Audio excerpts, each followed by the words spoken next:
तल्ली दुर्गा भवानी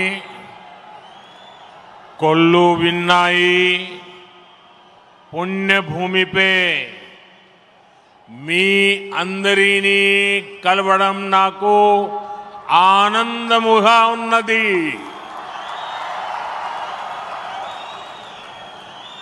आंध्र प्रदेश के राज्यपाल सैयद अब्दुल नजीर जी, मुख्यमंत्री, मेरे मित्र श्री चंद्रबाबू नायडू जी, केंद्रीय कैबिनेट के मेरे सहयोगी मंत्रीगण, डिप्टी सीएम ऊर्जावान पवन कल्याण जी, राज्य सरकार के मंत्रीगण, सभी सांसद और विधायकगण और आंध्र प्रदेश के मेरे प्यारे भाइयों और बहनों,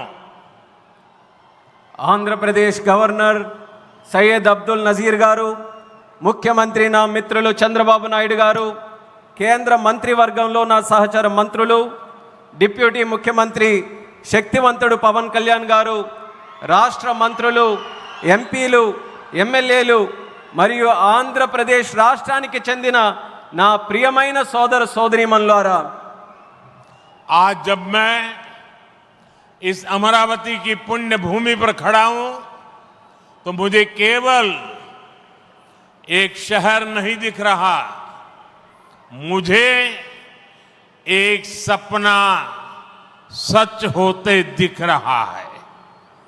एक नया अमरावती, एक नया आंध्र।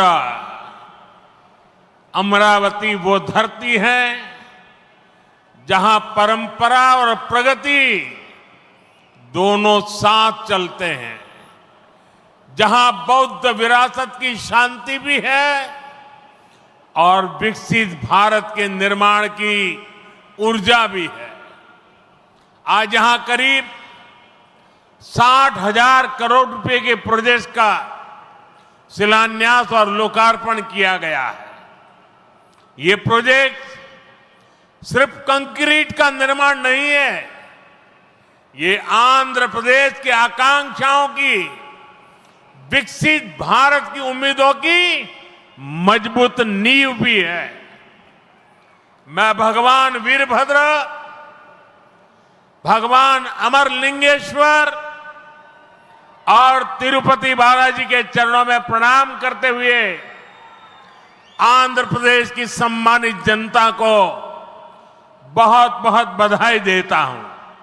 मुख्यमंत्री चंद्रबाबू नायडू गारू और पवन कल्याण जी को भी मैं बहुत बहुत शुभकामनाएं देता हूं। అమరావతి అనే పుణ్యభూమిపై ఈరోజు నేను నిలబడి ఉన్నప్పుడు నాకు కనిపిస్తున్నది ఒక నగరం మాత్రమే కాదు, నాకు ఒక కల నిజమవుతుంది అన్న భావన కలుగుతుంది। ఒక కొత్త అమరావతి, ఒక కొత్త ఆంధ్రప్రదేశ్। అమరావతి అంటే సాంప్రదాయం మరియు పురోగతి కలిసి నడిచే భూమి। ఇక్కడ బౌద్ధ వారసత్వం యొక్క శాంతి ఉంది, అలాగే వికసిత భారతదేశాన్ని నిర్మించుకోగలిగిన శక్తి కూడా ఉంది।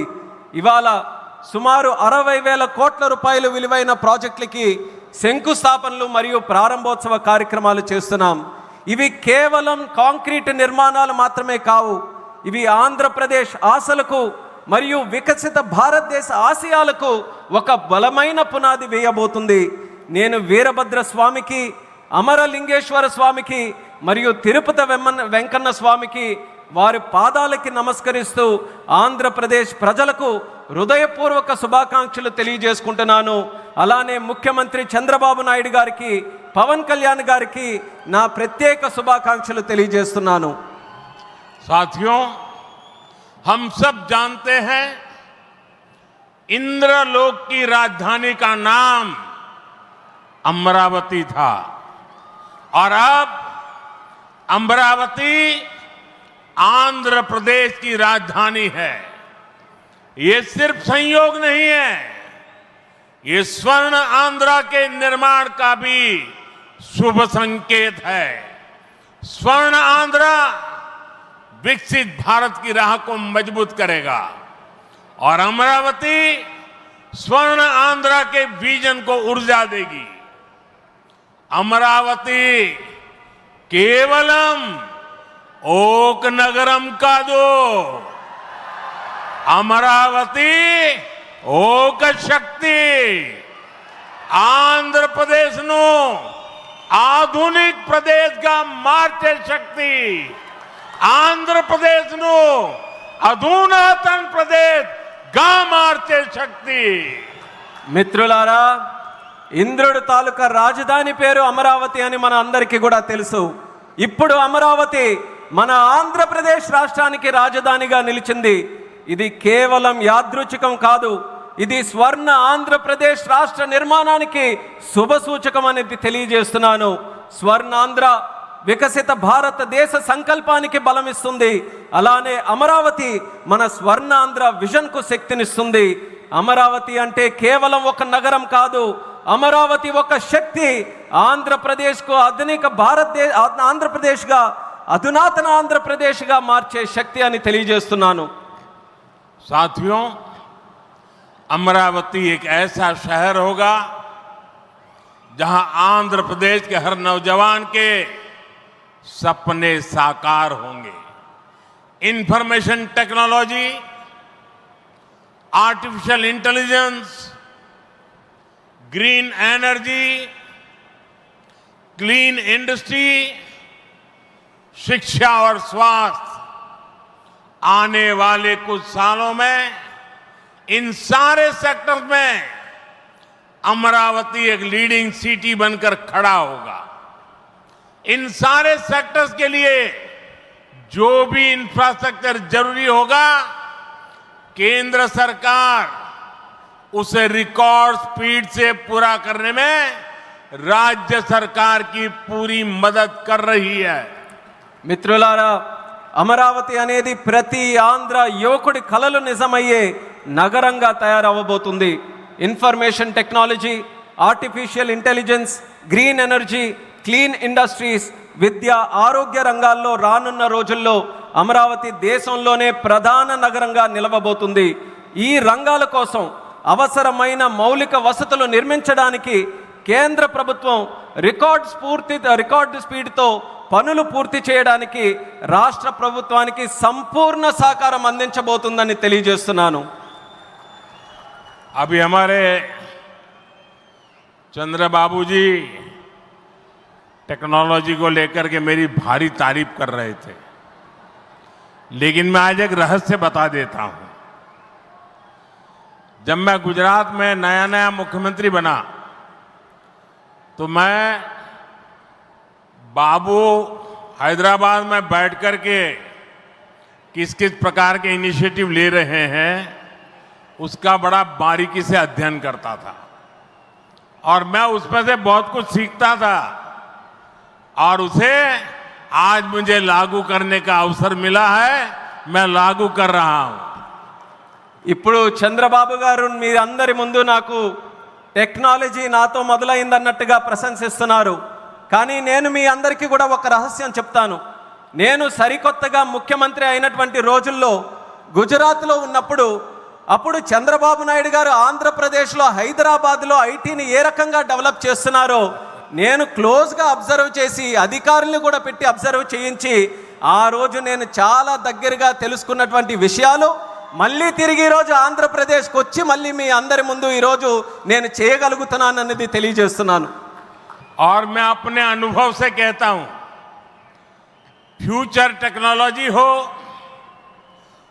बहुत बड़े स्केल पर काम करना हो और जल्दी से इसे जमीन पर उतारना हो तो वो काम चंद्रबाबू उत्तम से उत्तम तरीके से कर सकते हैं।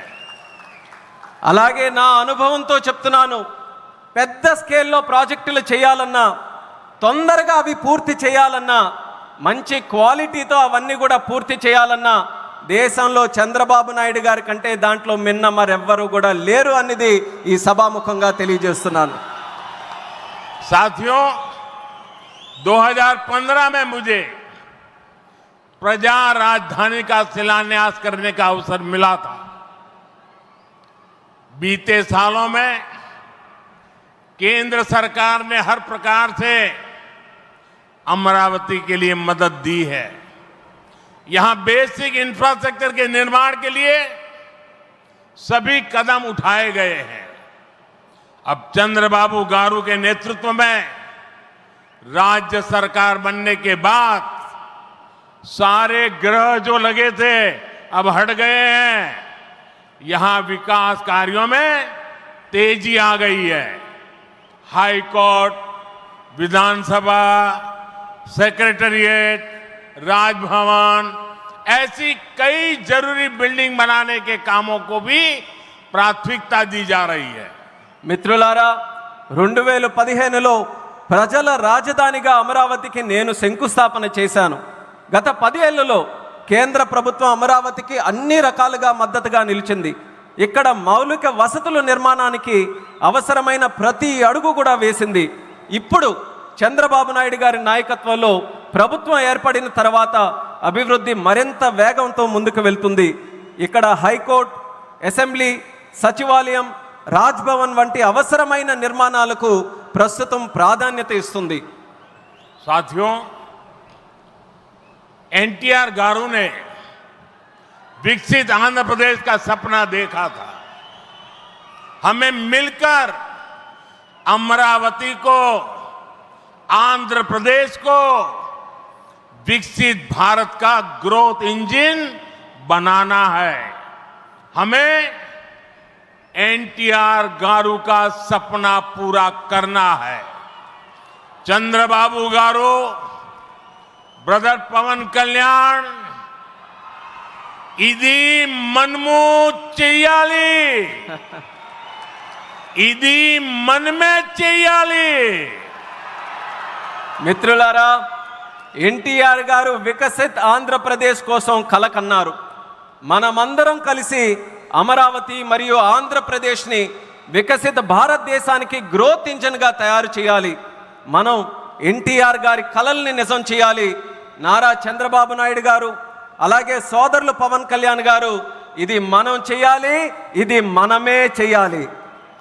साथियों, बीते 10 सालों में भारत ने देश में फिजिकल, डिजिटल और सोशल इंफ्रास्ट्रक्चर पर विशेष बल दिया है। भारत आज दुनिया के उन देशों में शामिल है जहां का इंफ्रास्ट्रक्चर तेज गति से आधुनिक हो रहा है। इसका फायदा आंध्र प्रदेश को भी मिल रहा है। आज भी रेल और रोड से जुड़े हजारों करोड़ के प्रोजेक्ट आंध्र प्रदेश को मिले हैं. మిత్రులారా, గత 10 ఏళ్లలో భారతదేశం ఫిజికల్, డిజిటల్ మరియు సోషల్ ఇన్ఫ్రాస్ట్రక్చర్ పై ప్రత్యేక దృష్టి సారించింది. ఇప్పుడు భారత్ ప్రపంచంలో అత్యంత వేగంగా మౌలిక వసతులు అభివృద్ధి చెందుతున్నటువంటి దేశాల్లో ఒకటిగా నిలుచుంది. ఇది ఆంధ్రప్రదేశ్కు కూడా ప్రయోజనంగా మారబోతుంది. ఈ రోజు కూడా రైల్ మరియు రోడ్డు ప్రాజెక్టులలో రాష్ట్రానికి వేల కోట్ల రూపాయలు కేంద్రం తరపున అందించడం జరుగుతుంది. यहां आंध्र प्रदेश में कनेक्टिविटी का नया अध्याय लिखा जा रहा है. इन प्रोजेक्ट से एक जिले से दूसरे जिले की कनेक्टिविटी बढ़ेगी, आसपास के राज्यों से कनेक्टिविटी बेहतर होगी. इससे किसानों के लिए बड़े बाजार तक फसल पहुंचाना आसान होगा और उद्योगों के लिए भी सुविधा होगी. टूरिज्म सेक्टर को और तीर्थ यात्राओं को बल मिलेगा. जैसे रेनीगुंटा नायडूपेटा हाईवे से तिरुपति बालाजी के दर्शन आसान होंगे. लोग बहुत कम समय में वेंकटेश्वर स्वामी के दर्शन कर पाएंगे. ఆంధ్రప్రదేశ్లో కనెక్టివిటీకి ఒక కొత్త అధ్యాయం మొదలవబోతుంది. ఈ ప్రాజెక్టులతో ఒక జిల్లాకు మరొక జిల్లాకు కనెక్టివిటీ పెరుగుతుంది. పక్క రాష్ట్రాలతో కూడా అనుసంధానం ఏదైతే ఉందో అది కూడా మెరుగు కాబోతుంది. ఈ ప్రాజెక్టుల వల్ల రైతులకి పెద్ద మార్కెట్లకు తక్కువ సమయంలో తమ పంటని తీసుకొని వెళ్ళడానికి సులభం అవుతుంది. అలాగే ఉద్యోగస్తులు మరియు పారిశ్రామికులు కూడా సౌకర్యం కలుగుతుంది. పర్యాటకం, తీర్థయాత్రలకి, ఆ రంగాలకి కూడా ఉపయోగపడుతుంది. ఉదాహరణకు రేణుగుంట నుంచి నాయుడుపేట కొత్త హైవే ఏదైతే ఉందో దాని ద్వారా తిరుపతి వెంకన్న స్వామి వారి దర్శనం చాలా సులభంగా మనకు అవుతుంది. తక్కువ సమయంలో ప్రజలు ఆ స్వామి వారిని దర్శనం చేసుకొని ఆ అవకాశం పొందుతారని కూడా తెలియజేస్తున్నాను. साथियों, दुनिया में जो भी देश तेजी से विकसित हुए हैं उन्होंने अपनी रेलवे पर बहुत अधिक बल दिया है. बीता दशक भारत में रेलवे के ट्रांसफॉर्मेशन का रहा है. भारत सरकार ने आंध्र प्रदेश में रेलवे के विकास के लिए रिकॉर्ड पैसे भेजे हैं. वर्ष 2009 से 2014 तक आंध्र प्रदेश और तेलंगाना के लिए रेलवे का कुल बजट 900 करोड़ रुपए से भी कम था, जबकि आज सिर्फ आंध्र का ही रेल बजट 9000 करोड़ रुपए से ज्यादा का है. यानी करीब 10 गुना से ज्यादा की बढ़ोतरी हुई है. మిత్రులారా, ప్రపంచంలో వేగంగా అభివృద్ధి చెందిన దేశాలు ఏవైతే ఉన్నాయో అవన్నీ కూడా తమ రైల్వే మీద చాలా ప్రాముఖ్యత సారించారు. గత దశాబ్దంలో భారతదేశంలో కూడా రైల్వే మీద ఎక్కువగా పరివర్తన జరిగింది. కేంద్ర ప్రభుత్వం ఆంధ్రప్రదేశ్ రైల్వే అభివృద్ధికి కూడా రికార్డు స్థాయిలో నిధులు మంజూరు చేయడం జరిగింది. 2009 నుంచి 14 వరకు ఆంధ్రప్రదేశ్ మరియు తెలంగాణ కలిసి ఉన్నప్పుడు రాష్ట్రం తాలూకా బడ్జెట్ కేవలం 900 కోట్లు కూడా ఉండేది కాదు. కానీ ఇప్పుడు కేవలం ఆంధ్రప్రదేశ్కు మాత్రమే రైల్వే బడ్జెట్ 9000 కోట్ల దాటి ఈరోజు అందిస్తున్నాం. అంటే ముందు కంటే 10 రెట్లు ఎక్కువ బడ్జెట్ అభివృద్ధి జరుగుతుందని తెలియజేస్తున్నాను. साथियों, रेलवे के बढ़े हुए बजट से आंध्र प्रदेश में रेलवे का 100% इलेक्ट्रिफिकेशन हो चुका है. यहां 8 जोड़ी आधुनिक वंदे भारत ट्रेनें चल रही है. साथ ही आधुनिक सुविधाओं वाली अमृत भारत ट्रेन भी आंध्र प्रदेश से होकर गुजरती है. बीते 10 साल में आंध्र प्रदेश में 750 से अधिक रेल फ्लाईओवर और अंडरपास बनाए गए हैं. इसके अलावा आंध्र प्रदेश के 70 से ज्यादा रेलवे स्टेशनों को अमृत भारत स्टेशन योजना के तहत विकसित किया जा रहा है. మిత్రులారా, ఈ పెంచిన రైల్వే బడ్జెట్ వల్ల ఆంధ్రప్రదేశ్లో 100% ఎలక్ట్రిఫికేషన్ మనం పూర్తి చేసుకున్నాం. ఇక్కడ 8 సరికొత్త వందే భారత్ ట్రైన్లు ప్రారంభమయ్యాయి. దానితో పాటు ఆధునిక వసతులతో కలిగి ఉన్న అమృత్ భారత్ రైళ్లు కూడా ఆంధ్రప్రదేశ్ నుంచి వెళ్తుంది. గత 10 ఏళ్లలో 750 కంటే ఫ్లైఓవర్ బ్రిడ్జ్లు కానీ అండర్ పాసేజీలు కానీ రైల్వేస్లో నిర్మించబడింది. అంతేకాకుండా 70కి పైగా రైల్వే స్టేషన్ మన ఆంధ్రప్రదేశ్ రాష్ట్రంలో అమృత్ భారత్ స్టేషన్ పథకం కింద అభివృద్ధి కూడా చేస్తున్నామని తెలియజేస్తున్నాను. साथियों, इंफ्रास्ट्रक्चर के लिए जब इतने सारे काम होते हैं तो उसका बहुत मल्टीप्लायर इफेक्ट होता है. इंफ्रास्ट्रक्चर के निर्माण में जो रॉ मटेरियल लगता है उसे मैन्युफैक्चरिंग इंडस्ट्री को बल मिलता है. सीमेंट का काम हो, स्टील का काम हो, ट्रांसपोर्टेशन का काम हो, ऐसे हर सेक्टर को इससे फायदा होता है. इंफ्रास्ट्रक्चर विकास का सीधा लाभ हमारे नौजवानों को होता है. उन्हें ज्यादा रोजगार मिलते हैं. आंध्र प्रदेश के भी हजारों युवाओं को इन इंफ्रा प्रोजेक्ट से रोजगार के नए मौके मिल रहे हैं. మిత్రులారా, ఇంత భారీ స్థాయిలో మౌలిక వసతులు అభివృద్ధి జరగడం వల్ల ఆర్థిక వ్యవస్థలో మల్టీప్లయర్ ఎఫెక్ట్ ఏర్పడుతుంది. నిర్మాణ రంగంలో కావలసిన రా మెటీరియల్స్ సిమెంట్ అయినా స్టీల్ అయినా రవాణా వంటి రంగాలకు గణనీయమైన డిమాండ్ ఏర్పడుతుంది. దీనివల్ల తయారీ పరిశ్రమలకు బలం ఏర్పడుతుంది. ఈ పరిశ్రమల ద్వారా మన యువతకు నేరుగా ఉద్యోగ అవకాశాలు పెరుగుతాయి. ఆంధ్రప్రదేశ్లో వేలాది మంది యువకులకు ఈ ప్రాజెక్టుల వల్ల సరికొత్త ఉపాధి అవకాశాలు కూడా లభిస్తాయని తెలియజేస్తున్నాను. साथियों, मैंने लाल किले से कहा था कि विकसित भारत का निर्माण गरीब, किसान, नौजवान और नारी शक्ति इन 4 पिलर्स पर होगा. एनडीए सरकार की नीति के केंद्र में 4 पिलर सबसे अहम है. हम विशेषकर किसानों के हितों को बड़ी प्राथमिकता देते हुए काम कर रहे हैं. किसानों की तेज किसानों की जेब पर बोझ ना पड़े, और इसलिए बीते 10 सालों में केंद्र सरकार ने सस्ती खाद देने के लिए करीब 12 लाख करोड़ रुपए खर्च किए। हजारों नए और आधुनिक बीज भी किसानों को दिए। पीएम फसल बीमा स्कीम के तहत आंध्र प्रदेश के किसानों को अब तक 5,500 करोड़ रुपए का क्लेम मिल चुका है। पीएम किसान सम्मान निधि के तहत भी आंध्र के लाखों किसानों के खाते में 17,500 करोड़ रुपए से ज्यादा पहुंचे हैं। మిత్రులారా, నేను ఎర్రకోట నుంచి స్పష్టంగా చెప్పాను, వికసిత్ భారత్ నిర్మాణం కావాలంటే పేదవాడు, రైతు, యువకుడు, మహిళా శక్తి ఈ 4 స్తంభాలపై ఆధారపడి ఉంటుంది. ఎన్డీఏ ప్రభుత్వ విధానాల్లో కూడా ఈ 4 స్తంభాలు కేంద్ర బిందువుగా పెట్టుకొని పనిచేస్తున్నాం. రైతు ప్రయోజనాలు అత్యంత ప్రాధాన్యత తీసుకుంటూ మేమందరం కూడా కేంద్రంలో పనిచేస్తున్నాం. రైతు జేబులకి భారం పడకుండా ఆ ఉద్దేశంతో గత 10 ఏళ్లలో ఎరువుల కోసం ఏకంగా 12 లక్షల కోట్ల రూపాయలు ఖర్చు కేంద్ర ప్రభుత్వం చేసింది. 1000కి పైగా సరికొత్త మరియు ఆధునిక విత్తనాలు కూడా రైతులకి అందించబడ్డాయి. పీఎం పంట బీమా యోజన కింద ఆంధ్రప్రదేశ్ రైతులకు ఇప్పటి వరకు 5,500 కోట్లు నష్టపరిహారం కూడా చెల్లించాం. పీఎం కిసాన్ సమ్మాన్ నిధి ద్వారా లక్షలాది మంది ఆంధ్రప్రదేశ్ రైతుల ఖాతాల్లో 17,500 కోట్ల వరకు వాళ్ళందరికీ కూడా నిధులు జమ చేశామన్నది గర్వంగా తెలియజేస్తున్నాను. साथियों, आज पूरे देश में सिंचाई के प्रोजेक्ट्स का जाल बिछाया जा रहा है। रिवर लिंकिंग का काम भी, उसका अभियान भी शुरू किया गया है। हमारा लक्ष्य है कि हर खेत को पानी मिले, किसानों को पानी की दिक्कत ना हो। यहां नई सरकार बनने के बाद पोलवरम प्रोजेक्ट में भी नई गति आई है।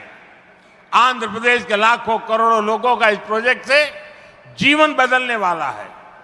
पोलवरम प्रोजेक्ट तेजी से पूरा हो, इसके लिए केंद्र के एनडीए सरकार से राज्य सरकार को पूरी मदद दी जा रही है.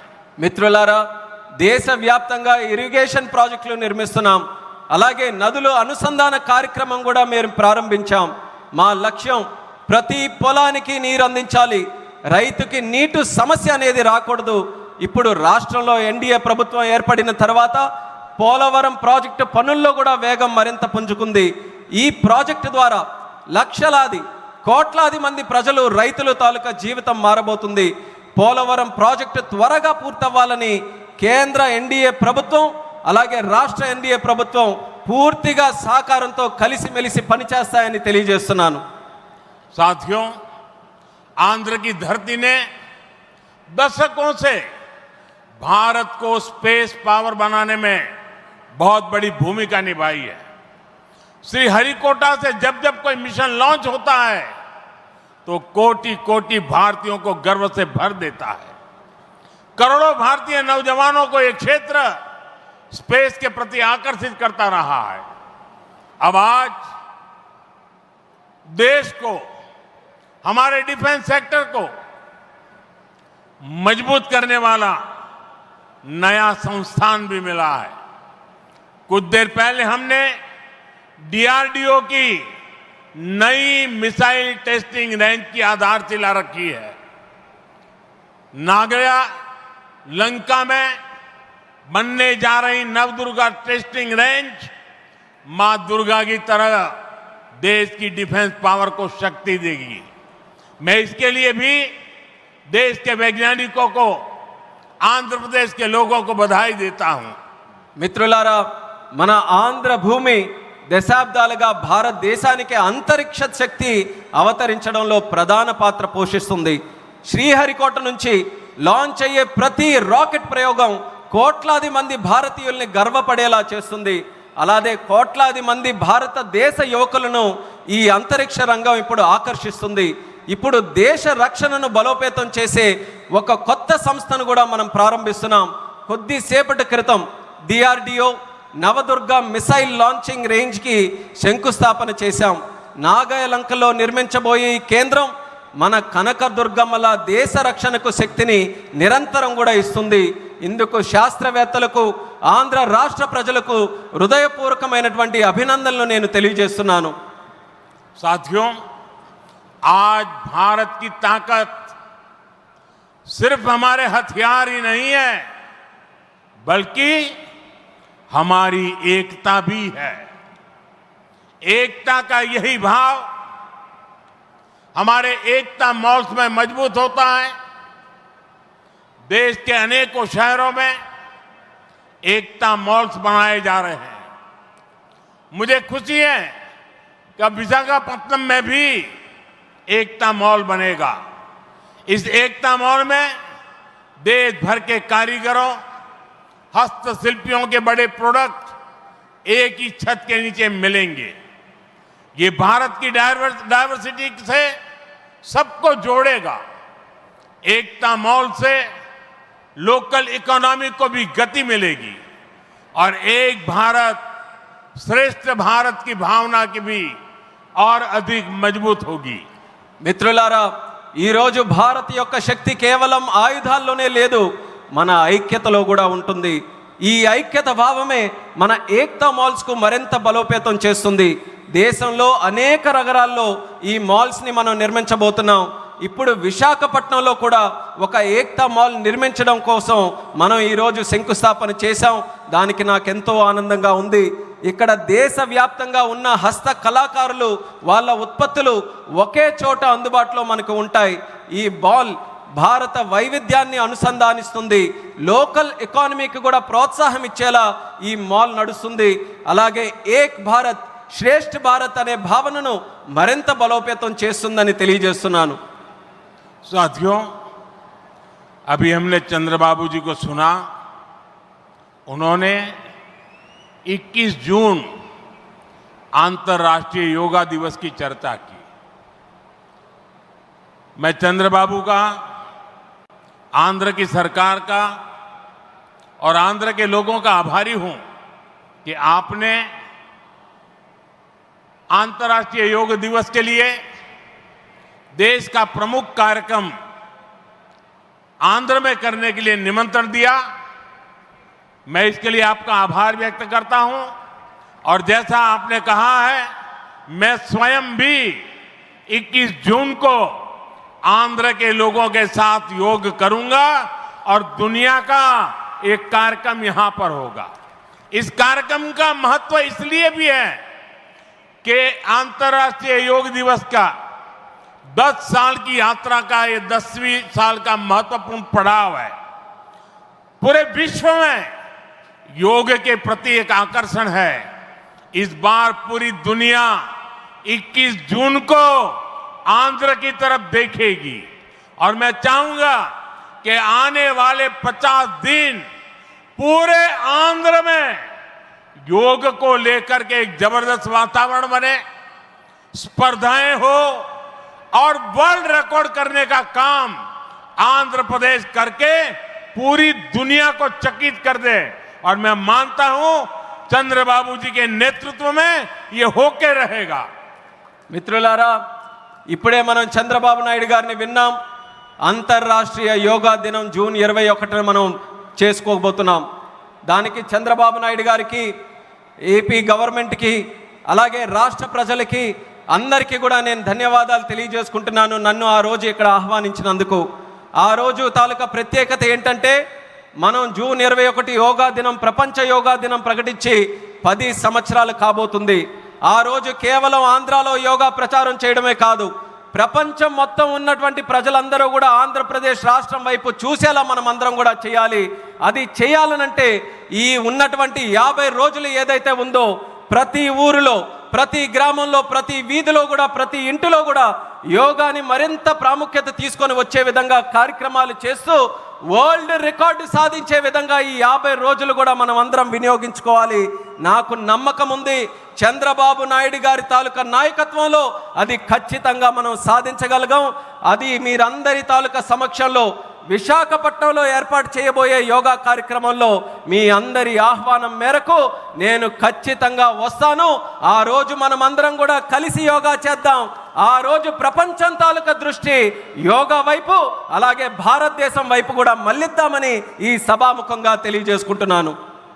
साथियों, आंध्र प्रदेश में ना तो सपने देखने वालों की कमी है और न ही सपनों को साकार करने वाले कम है। मैं विश्वास के साथ कह सकता हूं, आज आंध्र प्रदेश सही राह पर चल रहा है। आंध्र ने सही स्पीड पकड़ ली है। अब ग्रोथ की स्पीड को हमें लगातार तेज करते रहना है। और मैं कह सकता हूं, जैसा बाबू ने 3 साल में अमरावती के निर्माण का जो सपना देखा है, इसका मतलब ये 3 साल की सिर्फ अमरावती की गतिविधि आंध्र प्रदेश के जीडीपी को कहां से कहां पहुंचा देगी, ये मैं साफ देख रहा हूं।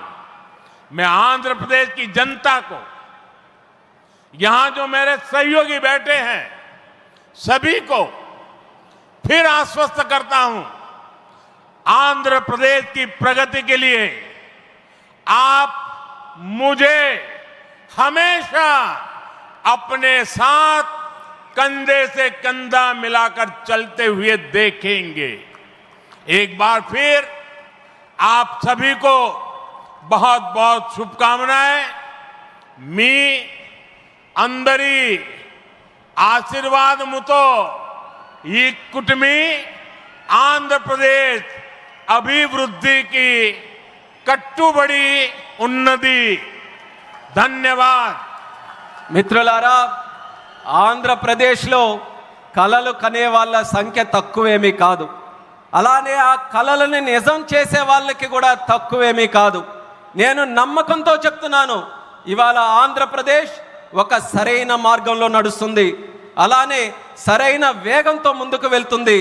ఈ అభివృద్ధి వేగాన్ని మనమందరం కొనసాగించాలి, అలానే పెంచుతూ ఉండాలి.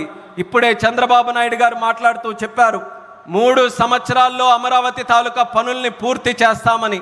నేను ఊహిస్తున్నాను, 3 సంవత్సరాల్లో అమరావతి పూర్తయిన తర్వాత ఆంధ్రప్రదేశ్ రాష్ట్రం తాలూకా జీడిపి ఏ స్థాయికి వెళ్తుందో ఒక్కసారి నేను ఊహించగలను.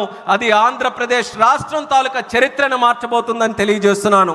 అందుకని ఆంధ్రప్రదేశ్ రాష్ట్ర ప్రజలకు, ఇక్కడ కూర్చున్న నా సహచరులకు నేను నమ్మకం కల్పిస్తున్నా, ఆంధ్రప్రదేశ్ రాష్ట్ర అభివృద్ధిలో మీ భుజంతో పాటు నా భుజం కూడా కలిపి పనిచేస్తానని నమ్మకంతో ఈ సందర్భంగా తెలియజేస్తున్నాను. మీ అందరికీ మరొక్కసారి నా హృదయపూర్వక శుభాకాంక్షలు తెలియజేస్తున్నాను. మీ అందరి ఆశీర్వాదంతో ఈ కూటమి ఆంధ్రప్రదేశ్ అభివృద్ధికి ఎల్లప్పుడూ కూడా కట్టుబడి ఉంటుంది. మీ అందరికీ కూడా నా ధన్యవాదాలు. భారత్ మాతా की జై. भारत माता की జై. भारत माता की జై. वंदे మాతరం. वंदे మాతరం. वंदे మాతరం. वंदे మాతరం. वंदे మాతరం. वंदे మాతరం. वंदे మాతరం. वंदे మాతరం.